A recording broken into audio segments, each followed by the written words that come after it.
Hello dear students, आज हम बात करने वाले हैं chapter number 12 height and distance के बेसिक पार्ट की। बेसिक पार्ट को समझना जरूरी है और इस चैप्टर का नाम सम एप्लीकेशन ऑफ ट्रिग्नोमेट्री है। मुझे पता है आपको भी पता होगा, बट आर डी शर्मा में इसको हाइट एंड डिस्टेंस से एक्सप्लेन किया गया है। तो नाउ इसके लिए हमें क्या क्या बेसिक बातें पता होनी चाहिए चैप्टर पढ़ने से पहले, वो मैं आपको बता देता हूँ। देखो, इसमें कुछ एंगल्स के रिलेटेड बातें आपको पता होनी चाहिए, पैरेलल लाइन एंड ट्रांसवर्सल का कुछ कॉन्सेप्ट आना चाहिए, प्लस साथ में कि हमें ट्रिग्नोमेट्रिक रेशियोज कैसे कैसे काम करते हैं वो पता होना चाहिए। और कुछ 3 या 2 पॉइंट इस चैप्टर के अलग से हैं कि ये भी हमें पता होना चाहिए। देखो, अगर मैं सिंपल सी तुम इससे एक बात करूँ कि अगर आपके पास ये एक लाइन है और ये आपकी दूसरी लाइन है, तो अगर ये एम लाइन है और ये लाइन एन है और this is the line that is known as transversal. ये पता है ट्रांसवर्सल क्यों है? ट्रांसवर्सल एक ऐसी लाइन होती है जो टू से ज़्यादा लाइंस को, टू या टू से ज़्यादा लाइंस को अलग अलग पॉइंट्स पे कट करती है। ठीक है ना? नाउ अगर यहाँ पे हम देखें तो this is there are 4 angles. यहाँ पे आपको आपके पास 4 एंगल आपको दिखने वाला है। सिमिलरली 4 एंगल यहाँ पे भी आपको दिखेंगे। यहाँ पे 4 टाइप के एंगल्स के पेयर बनते हैं, कौन से भी यहाँ पे काम में आ सकते हैं। देखो, ये एक्सटीरियर एंगल है, इसी साइड के इंटीरियर एंगल के इक्वल होता है, कोरेस्पॉन्डिंग एंगल होता है। ये एक्सटीरियर एंगल है दूसरी लाइन का, तो इस लाइन का इंटीरियर एंगल इक्वल होगा। ये इंटीरियर एंगल है दूसरी लाइन के एक्सटीरियर के इक्वल होगा, सेम साइड में ट्रांसवर्सल है। और ये वाला एंगल इस वाले, ये चैप्टर 9th क्लास में तुमने बहुत अच्छे से पढ़ा है, पहले लाइन्स एंड ट्रांसवर्सल के नाम से था। ठीक है।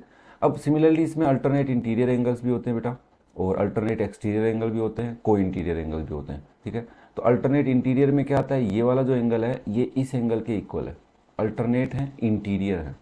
सिमिलरली ये जो आपका एंगल है ये इस वाले एंगल के इक्वल होता है। उम्मीद करता हूँ तुमने ये बातें पढ़ रखी हैं और तुम बहुत अच्छे से इसको रिवाइज कर लोगे। ठीक है, ये हमारे टाइप्स ऑफ एंगल हो गए। अब इसके बाद हमें इसमें पढ़ना है कि देखो, अगर मान लो कोई पर्सन यहाँ खड़ा है, ठीक है, यहाँ पे वो आदमी खड़ा है जो भी है। अब इसने अगर, नॉर्मली अपन क्या करते हैं, एकदम स्ट्रेट वे में देखते रहते हैं, ऐसे सीधे देखते हैं ना। ठीक है।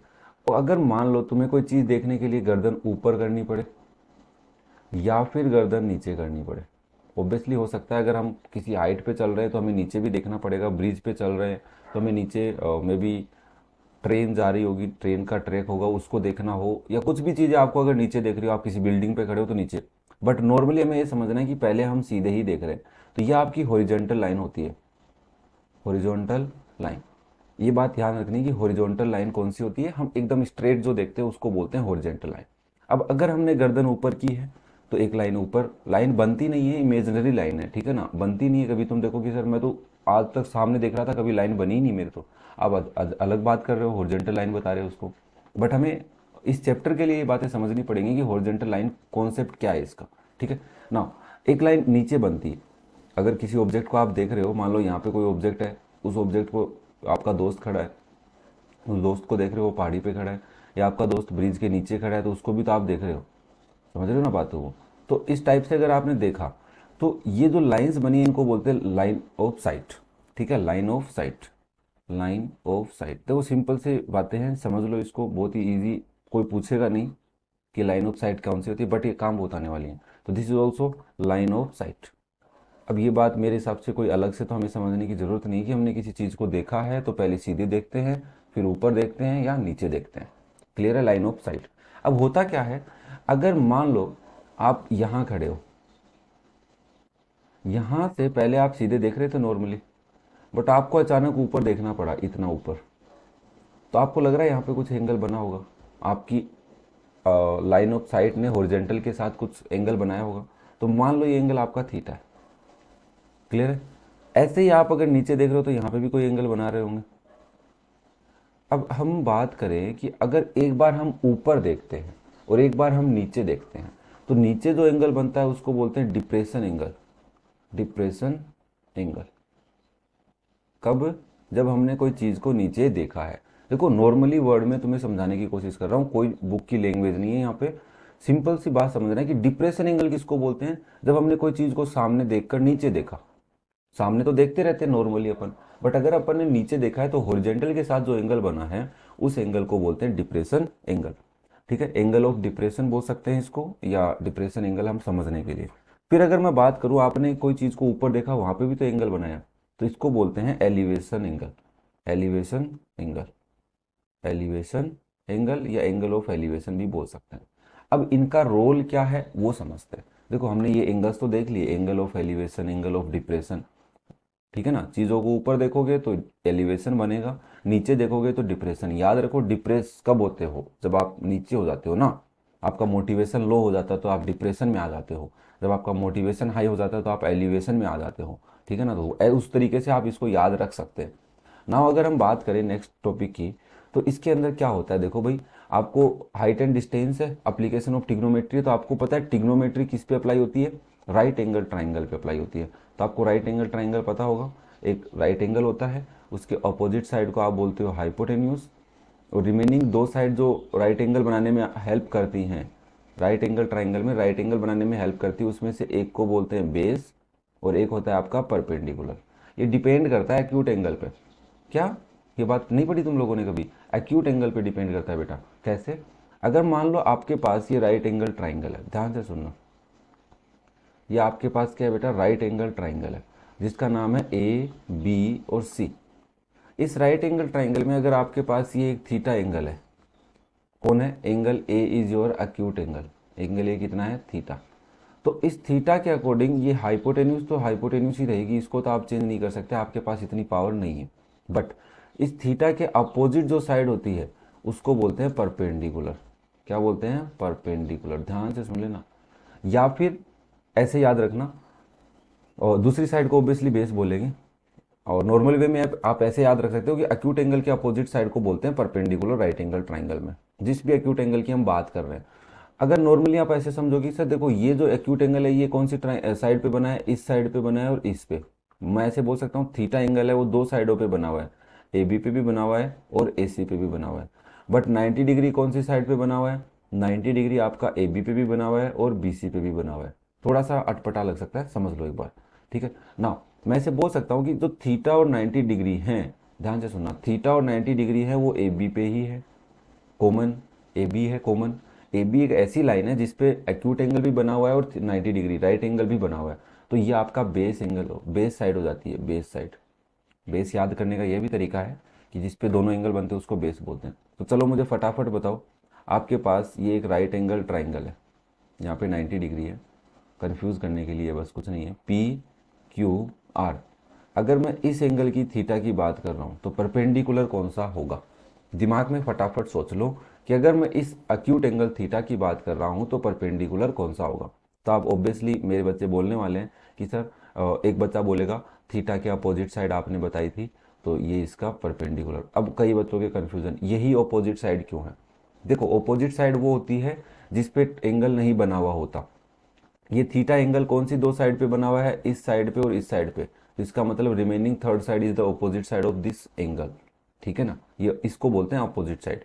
नाउ अब बेस कौन सा होगा, तो ऑब्वियसली आप बोलने वाले हो जिस पे दोनों एंगल बने हुए होते हैं, ये वाला बेस होता है।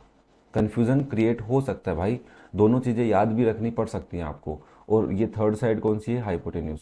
अब 90 डिग्री के अपोजिट यही है तो इसको बोलेंगे हाइपोटेन्यूज। ये सबसे बड़ा कन्फ्यूजिंग पार्ट होता है, बच्चों को बेसिक से ये बात पता नहीं होती है तो फिर उनको लगता है ट्रिग्नोमेट्री में कुछ भी फॉर्मूला कहीं लग जाता है, बट ऐसा नहीं है, ठीक है। तो अब अगर हम सिंपल से लास्ट में बात करें तो ये आपके पास एक राइट एंगल ट्राइंगल है जिसका नाम मैंने रख दिया है X Y Z, right angle at 90 degree.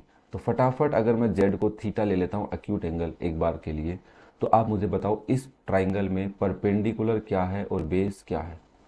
तो मेरे बच्चे परपेंडिकुलर बोल चुके हैं, परपेंडिकुलर का नाम है एक्स वाई, हाँ आप इसका नाम वाई एक्स भी बोल सकते हैं।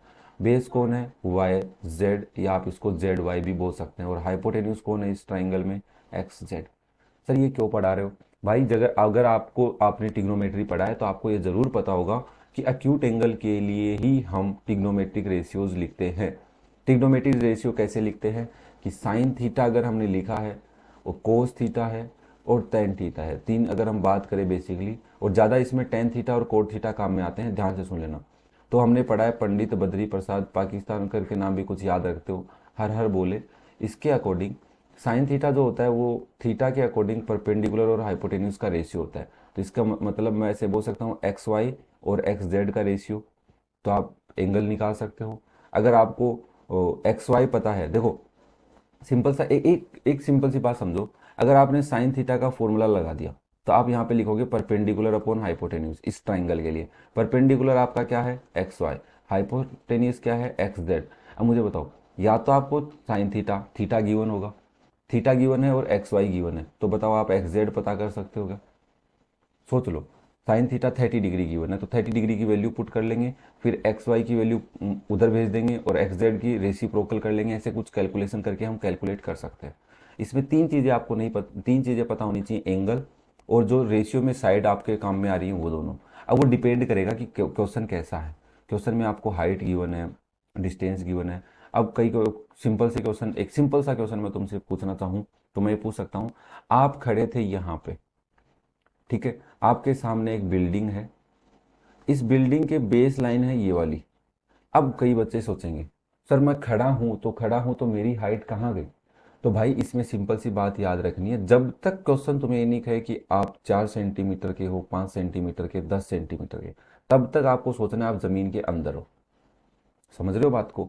आपको अपनी हाइट नेग्लिजिबल कर देनी है, ठीक है। कभी ये मत सोचना कि मैं यहाँ खड़ा होकर यहाँ से देख रहा हूँ तो ये इतनी हाइट तो मेरी देखी नहीं, अब मैं यहाँ से ऊपर देख रहा हूँ। ऐसा क्वेश्चन भी आएगा आपके पास, वो डिपेंड करेगा क्वेश्चन आपको ये वाली हाइट दे रहा है कि नहीं दे रहा, कि जो पर्सन खड़ा है उसकी हाइट क्या है। तो हमें सिंपली अगर देखूं तो यहाँ से हमने इस चीज़ को पहले बेस को देखा, बेस को देखते रहते हैं, फिर हमने ऊपर देखा, तो ये आपने फॉर एग्जाम्पल 30 डिग्री पर देखा। आपके सामने जो बिल्डिंग है उसकी हाइट आपको नहीं पता, बट आपको ये पता है आप बिल्डिंग से कितना दूर है, 2 किलोमीटर। तो बताइए उस बिल्डिंग की हाइट क्या है। अब देखो ये आपके लिए क्या है, एंगल। एंगल के अपोजिट साइड क्या होती है, परपेंडिकुलर।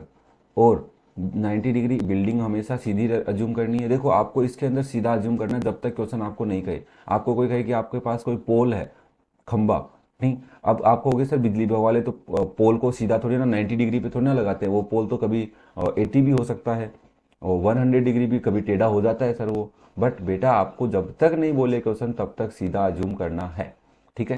तो आप यहाँ से इसके लिए क्या लिखेंगे बताइए, ये आपका बेस हो जाएगा।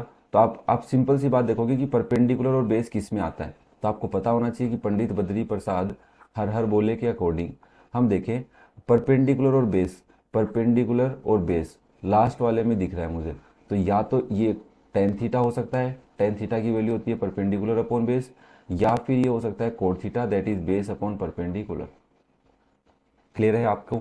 अब देखो आपको टेन थीटा की टेबल याद है तो उससे काम में निकाल लो, कोट थीटा की याद है तो उससे काम में निकाल लो।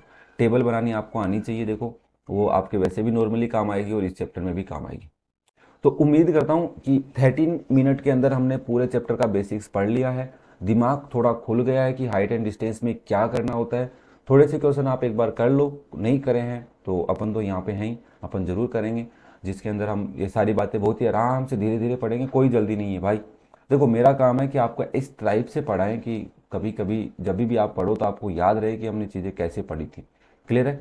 उम्मीद करता हूँ समझ में आया होगा, जितना टॉपिक मैंने पढ़ाया रिवाइज कर लो इसको, और चैनल पे नए हैं सब्सक्राइब कर सकते हैं, अपने दोस्तों के साथ शेयर कर सकते हैं। बाकी चैप्टर्स आपको पढ़ने हैं तो चैनल पे जाइए, वहाँ पे आपको बाकी चैप्टर्स के वीडियो बेसिक से मिल जाएंगे आराम से समझाए हुए। Okay, best of luck and thank you for watching.